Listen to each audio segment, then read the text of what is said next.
اعوذ باللہ من الشیطان الرجیم بسم اللہ الرحمن الرحیم الحمد للہ رب العالمین وصلی اللہ علی محمد وآلہ الطاہرین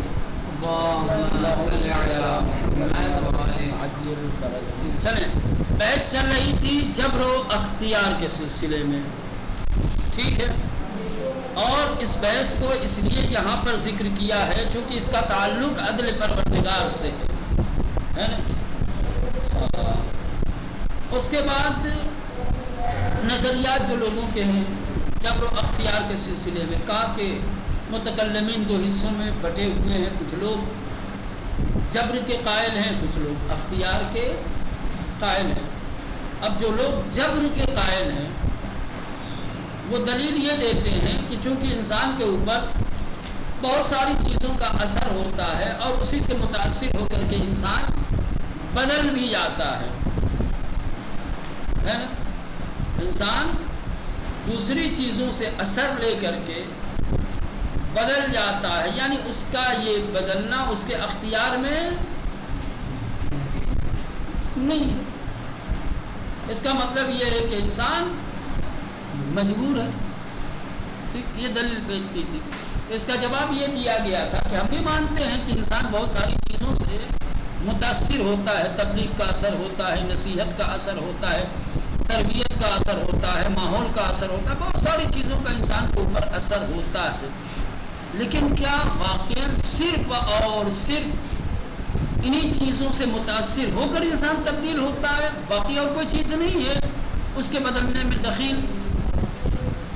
بنیادی نقطہ وہ بھول گئے ہیں عقیدے جبر رکھنے والے، وہ یہ ہے کہ سب کچھ کے بعد تمام وہ چیزیں جو انسان پر اثر ڈالتی ہیں، ٹھیک، وہ کیا ہے؟ علت تامہ نہیں انسان کے بدلنے کے لیے، سمجھ رہے ہیں؟ علت تامہ یا علت خائی اور نہائی نہیں ہے، ایک اور بڑی چیز جس کی طرف عقیدے جبر رکھنے والوں کی توجہ نہیں ہے، وہ کیا ہے؟ انسان کا عزم و ارادہ۔ جب تک کہ انسان کا عزم و ارادہ ان اثر ڈالنے والی چیزوں کے ساتھ نہیں ہوگا، انسان تبدیل نہیں ہوگا۔ تمام چیزوں کے اثر انداز ہونے کے باوجود بھی انسان کے پاس کیا ہے مولانا؟ اس چیز کا موقع رہتا ہے کہ وہ سوچے، عزم و ارادہ کرے، اس کے بعد اس کو تبدیل ہونا ہے یا نہیں ہونا اس کو۔ تو یہ غلطی کی ہے عقیدے جب رکھنے والوں نے کہ انسان کے عزم و ارادے کی طرف توجہ نہیں دی اور تنہا کیا ہے اثر ڈالنے والے اسباب کو دیکھا اور پھر یہ حکم لگا دیا کہ انسان مجبور ہے۔ اب آئیے سوال یہ پیدا ہوتا ہے کہ آخر عقیدہ جبر وہ تو دلیل ہے، کہاں سے آیا ہے؟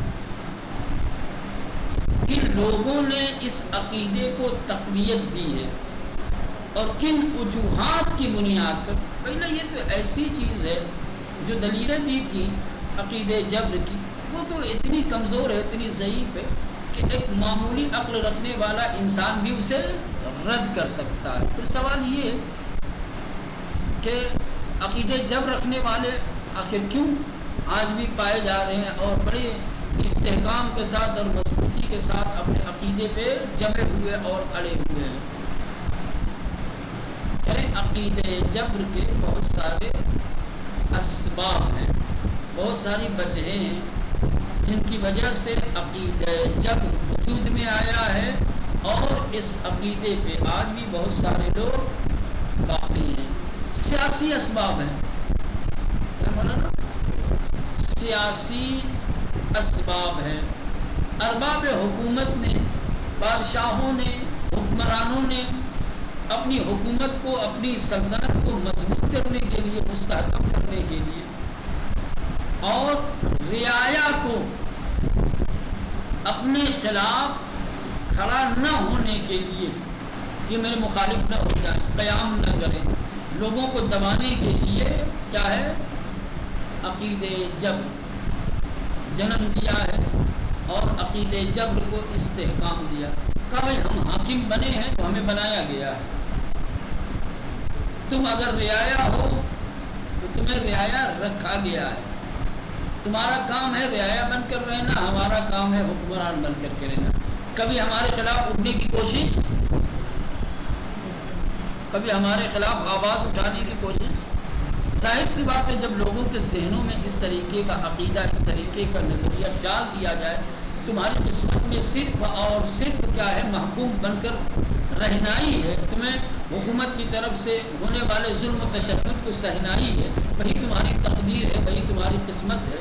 تم کچھ نہیں کر سکتے.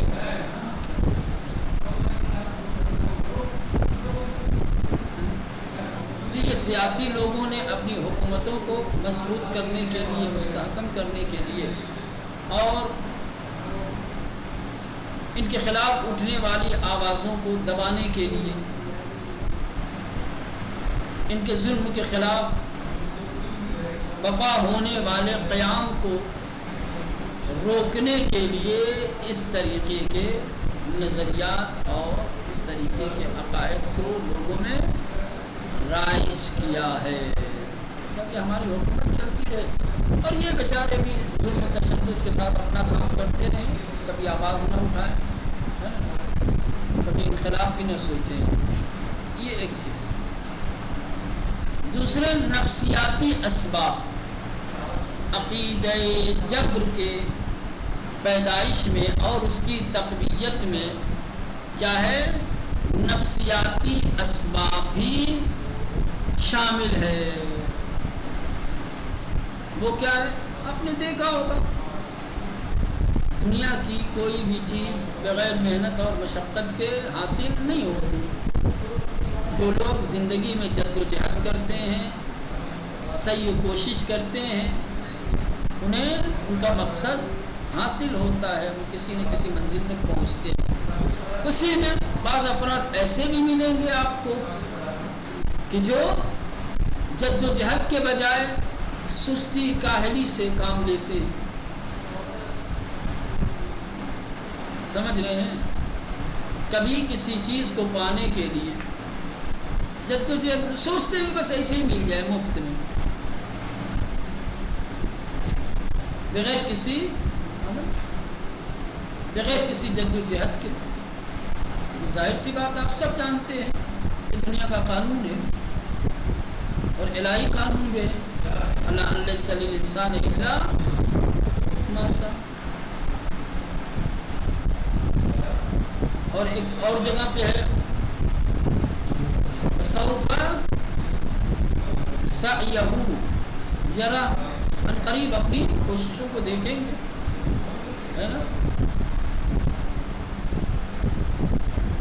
جو یہ عقیدہ رکھتے ہیں, جو لوگ اس حقیقت کو سمجھتے ہیں, وہ کسی بھی چیز کو پانے کے لیے, کسی بھی چیز کو حاصل کرنے کے لیے کیا ہے, جد و جہد کرتے ہیں, کوششیں کرتے ہیں. اسی میں بعض لوگ سستی کاہلی سے کام لیتے ہیں, غفلت میں زندگی گزار دیتے ہیں, اور جب انہیں کچھ نہیں ملتا ہے تو سارا الزام قسمت اور تقدیر کے اوپر لا کے ڈال دیتے ہیں. آپ امام صاحب بنے ہو, اللہ نے آپ کو بنایا ہے. میں مامون ہوں, اللہ نے مجھے بنایا. آپ مدیر مدرسہ ہیں, اللہ نے یہ طے کیا ہے, اللہ نے آپ کو مدیریت تک پہنچایا ہے. اور میں ادھر ادھر بھٹک رہا ہوں کہ مکتب پڑھانے کی جگہ نہیں مل رہی ہے, اللہ دوڑا رہا ہے مجھے. لیاقت ہے ہی نہیں, ہم نے بنائی نہیں مدیر بننے والی, کوششیں نہیں کی, جد و جہد ہم نے نہیں کی. یہ ایک نفسیاتی سبب ہے کہ وہ افراد, وہ لوگ جو سستی سے کاہلی سے کام لیتے ہیں, اپنی زندگی میں جد و جہد نہیں کرتے, جب وہ ناکامیوں کا سامنا کرتے ہیں تو پھر ایسے موقع پر جب زندگی میں ناکام ہو جاتے ہیں تو اپنی ناکامیوں پہ پردہ ڈالنے کے لیے, چھپانے کے لیے کیا بنا نا, عقیدہ جبر کا سہارا لیتے ہیں.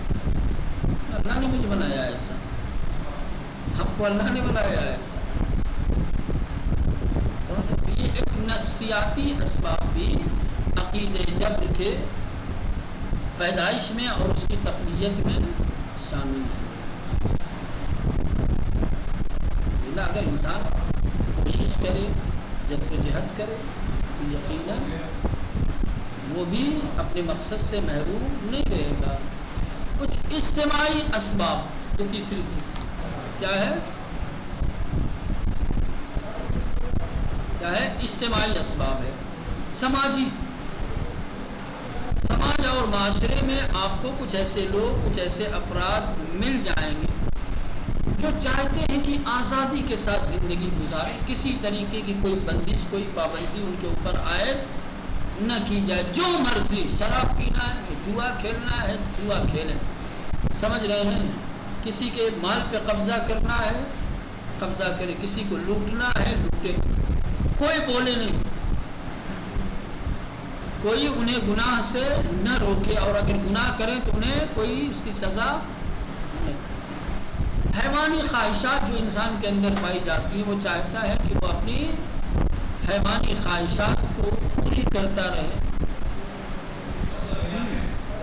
اور اسی کے مطابق زندگی گزارے. سمجھ رہے ہیں؟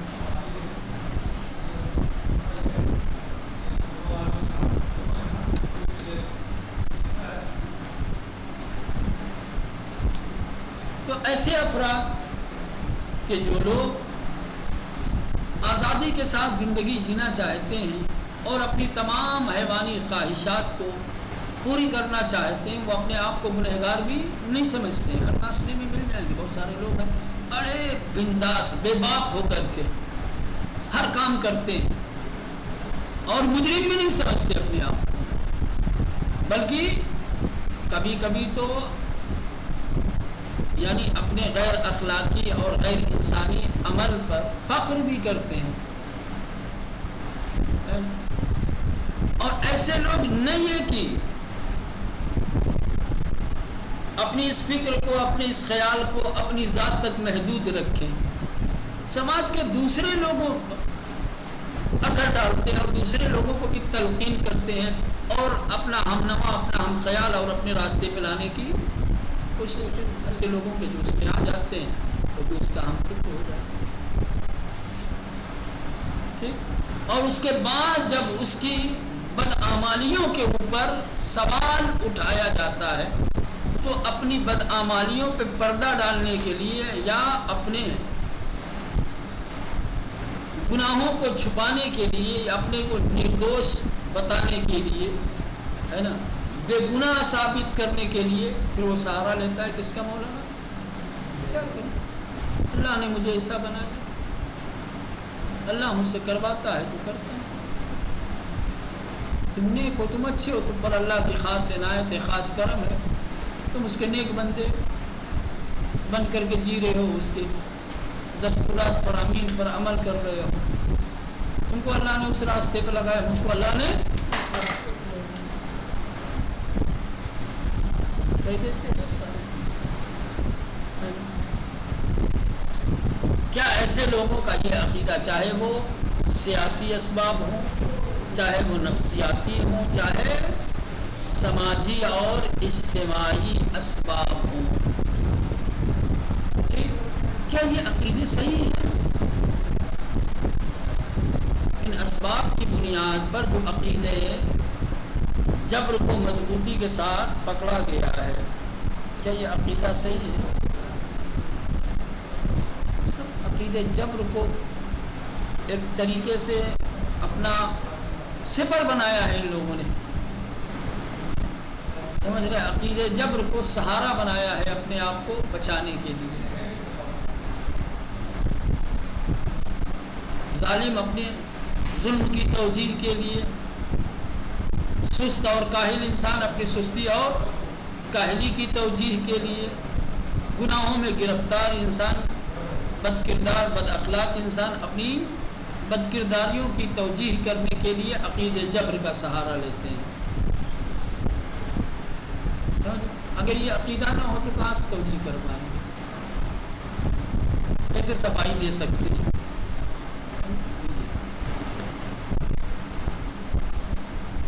ظاہر سی بات ہے ان کا یہ عقیدہ سوائے کذب کے اور جھوٹ کے کچھ بھی نہیں ہے۔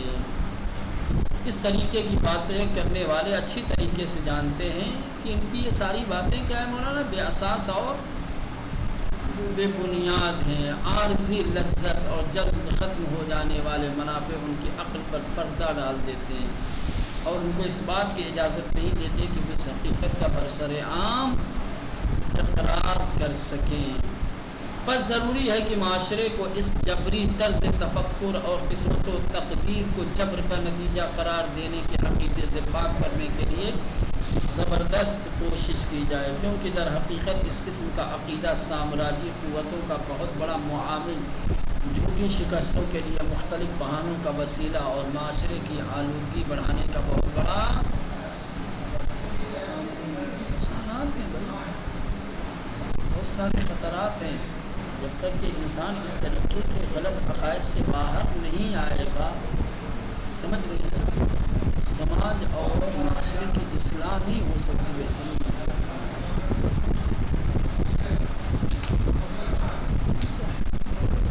یہ تو ہو گیا۔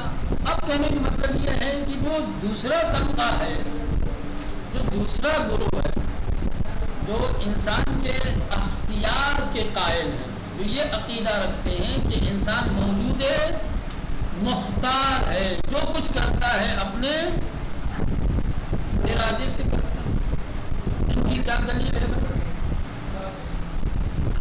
ان کے پاس بھی تو اپنے دعوے کی دلیل ہونی چاہیے، یا خالی عقیدہ جبر کو باطل کر دیا کافی ہے؟ رجوع سے بھی دلیل مل جائے، لیکن خود عقیدہ اختیار رکھنے والوں نے دلیلیں بیان کی ہیں۔ نمبر 1، انسان کا ضمیر عقیدہ جبر کی نفی کرتا ہے۔ انسان کبھی اپنے ضمیر سے سوال کرے، کبھی اپنے ضمیر سے پوچھے، دیکھ ہاں گلاس میں پانی رکھا ہے، میں نے پیا تو کیا مجبوری سے پیا، نہیں پیا تو کیا مجبوری کی وجہ سے نہیں پیا۔ سماج اور معاشرے میں رہا، سماج اور معاشرے میں جو ماحول تھا، جیسی تہذیب و ثقافت تھی، میں اس میں جیتا رہا۔ اگر میرے اوپر ماحول کا اثر ہوا ہے، میں نے ان کی تہذیب و ثقافت کو قبول کیا ہے، خود سے قبول کیا ہے، میں نے با ارادہ یا جبری اور قہری طور پر ماحول نے مجھے بدل دیا، یقیناً انسان کا ضمیر کیا ہے، نفی کرے گا عقیدے جبر کی۔ جو کچھ ہوا ہے وہ سب تمہارے اپنے عزم و ارادے سے ہوا ہے۔ کرے انسان کا ضمیر عقیدے جبر کی نفی کرتا ہے، انسان کا ضمیر قبول نہیں کرتا ہے۔ چلے، اگرچہ فلاسفہ اور ماہرین علم کلام نے انسان کے ارادے میں آزاد ہونے کے مسئلے میں بہت سے مختلف دلائل پیش کیے ہیں، مگر ہم اختصار کے پیش نظر ان دلائل میں سے صرف ایک واضح ترین دلیل کہ انسان کا عمومی ضمیر وہ باطنی قوت جو اچھائی اور برائی کو بھی تمیز کرتی ہے کو پیش کر دیں گے۔ کیا ہے، ہم ہر چیز کا انکار کر سکتے مگر اس بات کا انکار نہیں کر سکتے کہ ہر معاشرے میں، چاہے وہ خدا پرستوں کا معاشرہ ہو یا مادہ پرستوں کا، مشرقی ہو یا مغربی، قدیم ہو یا جدید، امیروں کا ہو، غریبوں کا ہو، ترقی یافتہ ہو یا پسماندہ ہو، ہر قسم کی تہذیب و تمدن کے افراد اس بات پر متفق ہیں ایک ایسے قانون کا ہونا ضروری ہے جو معاشرے پر حاکم ہو اور لوگ اس قانون کی پیروی میں اپنی ذمہ داری کا احساس کریں اور قانون کی خلاف ورزی کرنے والے افراد کو سزا دی جا سکے۔ یہ ایک متفق علیہ بات ہے۔ دنیا کا ہر سماج، ہر معاشرہ، ہر طریقے کے لوگ اس بات کو تسلیم کرتے ہیں، سب بیک زبان یہ بات کہتے ہیں کہ سماج اور معاشرے میں ایسا قانون ہونا چاہیے کہ جس قانون کی لوگ پابندی کریں، پیروی کریں، اور جو لوگ اس قانون کو توڑیں اس کے ہاتھ پیر توڑے جائیں۔ انہیں سزا دی جائے. کوئی اس بات کو انکار نہیں کر سکتا. کوئی ہم نہیں چاہتے اب یہ چیز اچھی نہیں ہے. مختصر یہ کہ قانون کی حاکمیت، جو قانون حاکم ہوتا ہے کہ لوگوں کی طرف سے قانون کا احترام اور خلاف ورزی کرنے والے کو اس کی سزا جیسے مسائل پر تمام جہان کے عقلاء متفق ہیں. البتہ صرف وحشی اور تہذیب سے دور اقوام ان تینوں باتوں کو قبول نہیں کرتی ہے.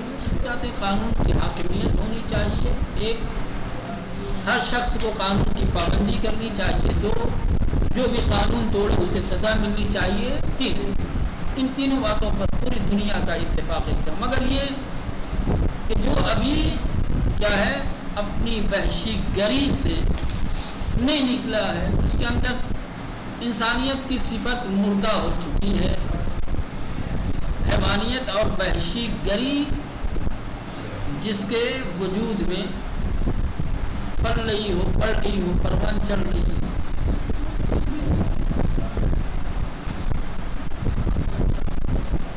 یہ وہ دلیل ہے جس نے تمام دنیا کے افراد کا عمومی ضمیر کے نام سے تعبیر کیا ہے. یہ ایک عمومی چیز ہے.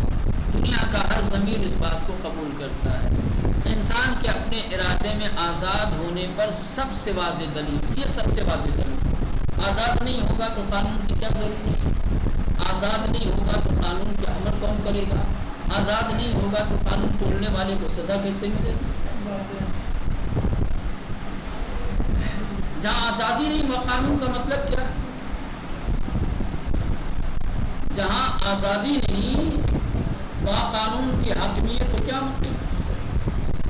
وہاں جہاں اصلاً انسان کا ارادہ سلب ہو جائے وہاں قانون کی ضرورت ہی نہیں. جہاں انسان کے پاس چلو بنا بھی لیا اگر بالفرض آپ نے قانون کی حاکمیت چاہتے ہیں، ارادہ ہی نہیں تو انسان پابندی کیسے کرے گا؟ انسان کا اپنا ارادہ ہی نہیں ہے تو وہ قانون پر عمل کیوں کرے گا؟ کیسے کرے گا؟ انسان کا ارادہ اگر سلب کر دیا جائے تو قانون توڑنے والے کو سزا کیسے ملے گی؟ تو یہ تینوں باتیں، قانون کی حاکمیت، قانون کی پابندی اور رعایت، قانون توڑنے والے کو سزا، یہ تینوں ایسی باتیں ہیں کہ جس کو پوری دنیا کا ہر انسان تسلیم کرتا ہے، مانتا ہے، جس پر اتفاق رکھتا ہے. اسی کا نام ہے کیا؟ ضمیر عمومی. اب یہ ضمیر عمومی یہ بہترین دلیل ہے انسان کے صاحب اختیار ہونے پر.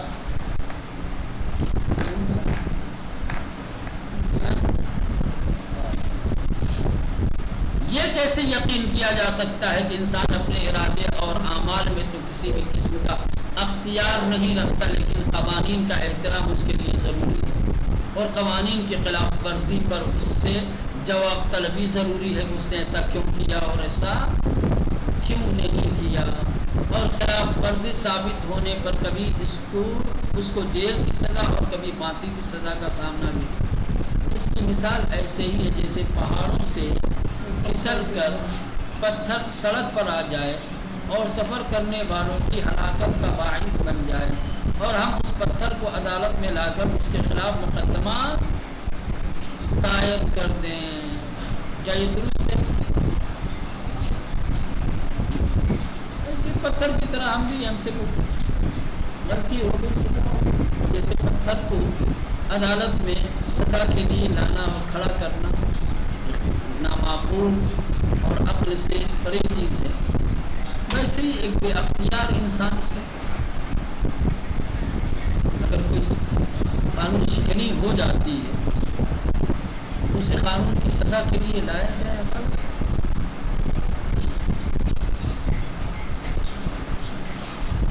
بخرت کے تمام مسائل ہیں.